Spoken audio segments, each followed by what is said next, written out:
All right, so this is your project right here, and you're ready to start putting some wall plates in, right? Yep. So we're going to use these modeling sticks right here. These happen to be an 1/8 inch by an 1/8 inch.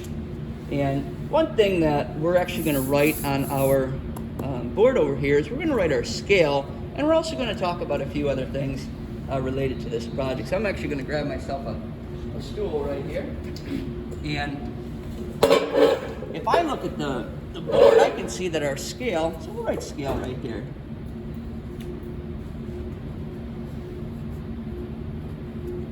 And we're going to write that 1 inch equals 2 feet.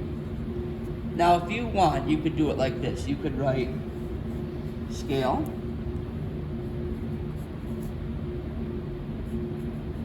and you can write IRL. What does that stand for? IRL. Do you know? It stands for in real life. So my scale, 1 inch here, equals my 2 feet in real life. So over here you have a bar top that happens to be 1 inch wide. So how wide is this bar top in real life? 2 feet. It is 2 feet. And we happen to have a space behind our bar of 1.5 inches. All right, so what is 1.5 inches in real life? 3 feet. It is 3 feet. So we're actually going to break this down. So our scale, we started at 1 inch. We're also going to write underneath this. We're just going to divide it by halves the whole way. So half of a 1 inch is? 1/2. So 1/2 of an inch. What's half of 2 feet? 1 foot. What's half of a half? 1/4. What's half of 1 foot? 1/2. Okay, so we're also going to put in parentheses 12 inches. What's half of 12 inches? 6 inches. What's half of a quarter? 1/8. What's half of 6? 3. If we wanted to really break it down, what's half of a 8? 1/16. What's half of 3 inches? 1.5 inches. What did we just talk about that was 1.5 inches wide? 2 by 4. Right? 2 by 4, 2 by 8, 2 by 6. So we're probably not going to break things down this small to a 1/16 of an inch. Mhm. All right, because a 1/16 of an inch is maybe the tip of this pencil. All right. Basically, we're going to be working with 1/8 of an inch on something like this right here. So, Brad, what we need to do is we need to actually start by, we're going to do a wall at a time. Okay, we're not going to worry about cutting a whole bunch of stuff. We're just going to do a wall. We're going to lay it out. We're going to build it, and then we move on to our next wall. And I'm going to show you how we're going to do that. So, there's a few other things that we need to think about. What's going to hold our two? There's actually going to be 3 wall plates, but we'll just say 2 for right now. What's going to connect these 2 pieces together? What are those pieces called that go in there? Do you know? No.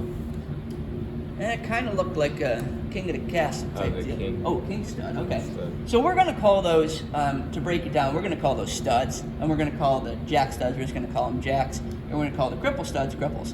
So we got studs, jacks, and cripples. All right, they're all considered a stud, but we're going to just use it like this. So a wall consists of a couple of things. We have a bottom plate, we have a top plate, and we have a cap plate.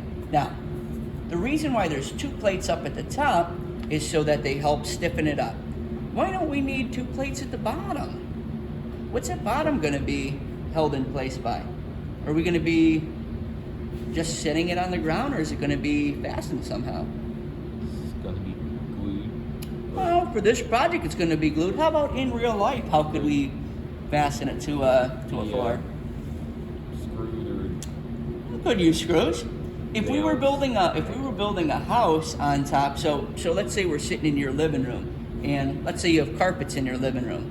What do you think's underneath that carpet? or Think it's wood? yes. There is. It's a plywood deck, Yes. and that's sitting on top of floor joists. Could we nail the wall down to that floor? Absolutely. And is that floor pretty solid? So is that bottom wall plate going to move at all? No. Now at our top can be flimsy because there's really nothing tying that in until we actually square that house up and all that. So let's go over how we're going to do this here. My personal practice is I like to do both of our long walls first and then our shorter walls second. I'm going to grab a little cutter here real quick.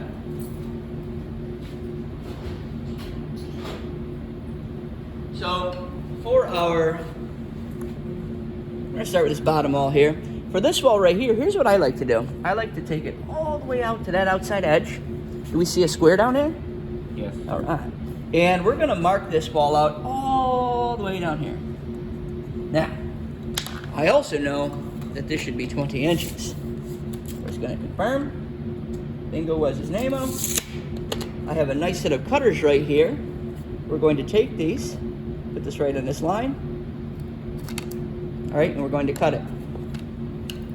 So we have a bottom plate. What was the next one called above it? We have a bottom. Nope. Bottom. Above the bottom is a Stud. Nope. Top plate. And on top of the top plate, there's going to be a. Do you remember what that was called? It's called a cap plate. So we have our top plate right here, and all these are the same. We might label these later.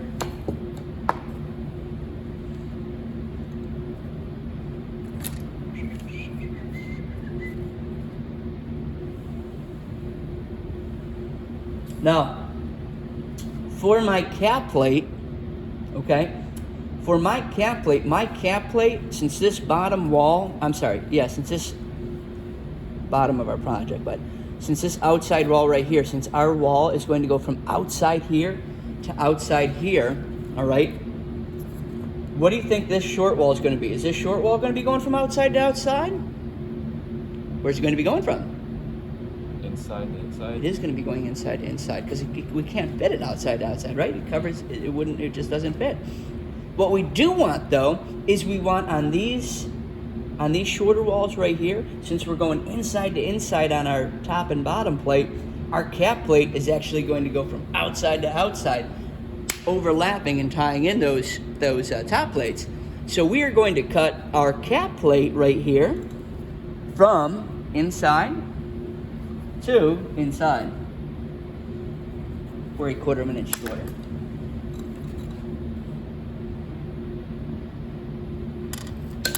All right, so this is our cap, top and bottom, and we're going to show you exactly what this means here in a smidgen. Do you see how this, I want to hide that little barcode. Do you see how our cap plate is in one sticks width? All right. So Brad, we're going to go ahead and we're going to lay this thing out, okay? Hopefully we can see this in our thing. We're going to move our cap plate out of the way for right now. And we're going to bring this over like this. We're going to put it right above our bottom wall, right above our line. And Brad, what do we see right here? A garage door. It's a garage door. So we're going to definitely go ahead and draw in our garage door. Now,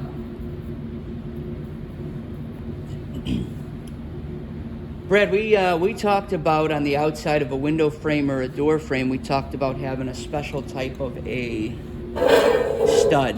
What were they called? On the out. Is that the king? King stud is our full length one. Oh. It was a slightly smaller one, helps hold up the header. Start with a J. Do you remember? Jack. It's a jack. Now, how many jacks did I have on each side of a window or door? Do you remember? It would be on each side. Yep, on each side. So let's take a look right here. How many do we see right here? One? Now, let's take a look at this big garage door right here. How many does this one have? 2. Why do you think the garage door has 2? Because it has a bigger header. It does have a much bigger header. You think it's holding up a much bigger load on top of that? Yes. Absolutely. So what are we going to put to each side of this? This is called a rough opening. What are we going to put to each side of a rough opening? A stud. What kind of a stud? Uh, Starts with a J. the Jack. jack. So, if I look at the board, what did I use for a jack? Was it an X or an O? An O. It is an O. And Brad, how many jacks do we need for a garage door on each side? 2. You need 2. So I'm gonna go O, O, and then Brad, what are these? What's gonna be next to these jacks? There's definitely gonna have to be something that they nail into. It starts with a K. A king stud. All right. And what did we write for that? It's not an O. It's it's an X. All right, and I made these O's and X's about 1/8 of an inch. Do you see that? Mm-hmm. That way it's nice and easy for me to know where they go. So Brad, if on this side over here we had 2 O's and an X, what are we gonna have over here in this garage door?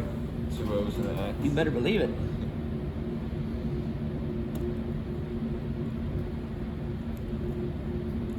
So I've successfully got my rough opening for my garage door done. Let's take a look, see what else we got in this front wall here. Oh, what do we got down here? Door. A man door, right? Nice little entry door. And I know that's a 3-foot door, because that was a requirement. And what are we gonna need to each side of that rough opening? A jack. Okay, just one though, right? Yes. And what goes next to the jack? A king stud. And what is that letter? X. How about on this side over here? An O and an X.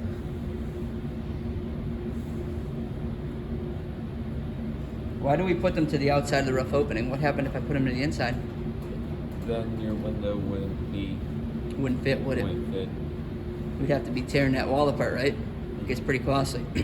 So on this particular wall here, Brad, you just happen to have a big garage door and a small man door. So now what we're able to do is we're gonna flood this bad boy with some just regular king studs. That's all that we need the whole way down through here, all right? So let's go over how to do that. So it looks like we're right on our outside down here. Would you agree? Yep. So what are we gonna need at the very outside of this wall down here? A stud. Okay, and we're gonna signify that with a. X. Okay. How do we know that we're supposed to start down here? Why can I not start down here?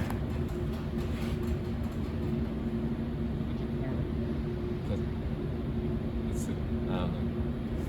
What do you see right here? It's the square. Is this where we started all of our stuff from? So this square is here because we want to pull everything off of either this line here when we go these walls, or this line over here when we do these walls. That's super important. We need to keep our 16s 100% right on the money. All right, so we know that we're going to start everything from down here. Now, Brad, in scale, what we're going to do for our scale is for 16 inches. If I look at the board, I see that 16 inches, I guess, would be, what's a half plus, it's almost like a half plus 3/16. So we're going to keep our scale 3/4 of an inch. All right. So we're gonna say that our 16s, all right, are every 3/4 of an inch. Now, prior to us cutting into this video here, we talked about our first wall, keeping it 3/4 of an inch this way, all right, for our first layout. We can't do that on this here because it's too small. So what we're gonna do is we're gonna pull all of our 16s from out here, and it was every 3/4 of an inch. So what I'm gonna do is I'm gonna take this ruler right here, and since I can't read down here, I'm just gonna start on the number 3. And there's a little song that we're gonna do eventually. So every 3/4 of an inch. So I wanna go to 3/4. Everything's going. I'm starting here, I'm going that way. So my line, my X's are going. It's 3/4 plus another 3/4 is a half.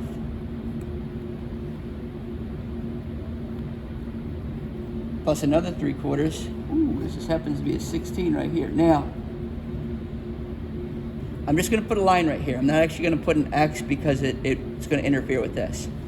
So I went 3/4, half, quarter, 0. Every 3 inches is going to be a 0. So we're going to sing the song 3/4, half, quarter, 0, 3/4, half, quarter, 0. I'm going to explain that. 3/4, half, quarter, 0, 3/4, half, quarter, 0. Oh, look, 0 is a 9. 3/4, half, quarter, 0. Oh, look at that, another increment of 3. So we're going to go 3/4, half, quarter,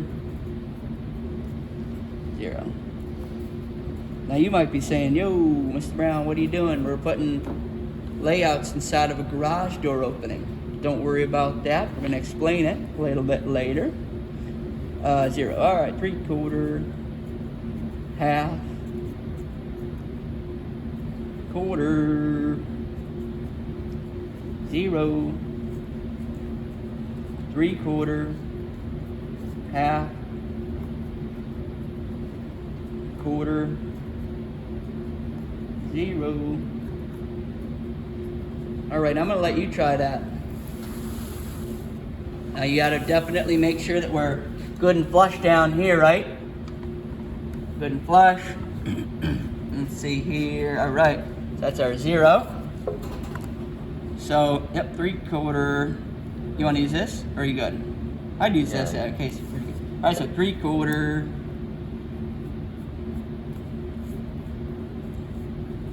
Half.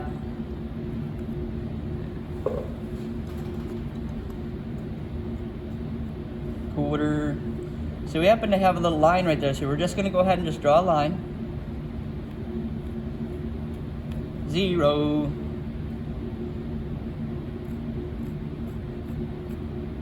What next? 3/4.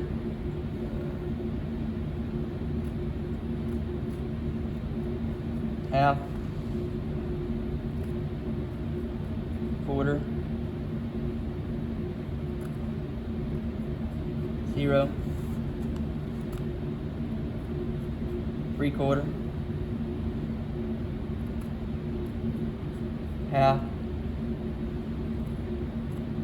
Quarter. Oh! There's no quarter, huh? What are you going to put on the very end of that wall, though? A stud. Yeah, right. Good.